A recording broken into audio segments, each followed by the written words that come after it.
celebration next month will be the parade of tall ships past New York's Battery and the Statue of Liberty and up the Hudson River. These great sailing ships from 14 nations are in Bermuda today. Walter Cronkite reports. 16 3- and 4-masted sailing ships, the world's largest. They've raced, as some of them do every 2 years, this year from England to the Canary Islands, from the Canary Islands to here, Bermuda. Sunday, it's on the last leg of the trip to Newport, Rhode Island. Eventually to parade around New York in the greatest sailing ship review the world has known perhaps in almost 200 years, say since the Battle of Trafalgar. Today, they lie at anchor in Bermuda. The Cronkite from West Germany. Tovarich from the Soviet Union that won the first 2 legs of this race. Denmark from Denmark. Most of these ships are maintained by their nation's navies and all are training vessels. A race requirement is that half their crews must be no older than 25. And most of the ships are modern replicas of older vessels built of steel in the last 40 years.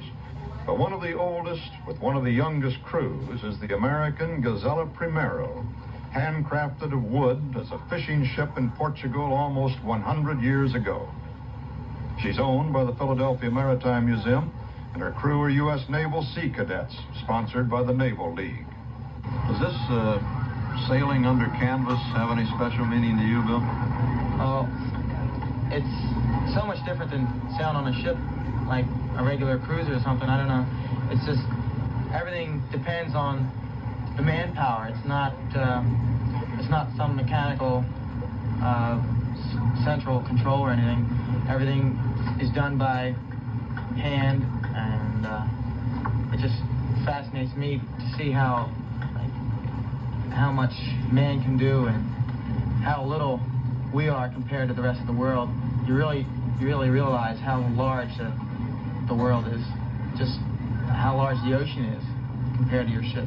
With bigger and faster and state-sponsored ships around her, the Gazella Primero will set sail Sunday for the 650-plus mile voyage to Newport. Her sea-toughened crew, anxious to uphold the traditions of John Paul Jones and the generations of Americans who have manned sailing vessels in the years between. This is Walter Cronkite, CBS News, Bermuda.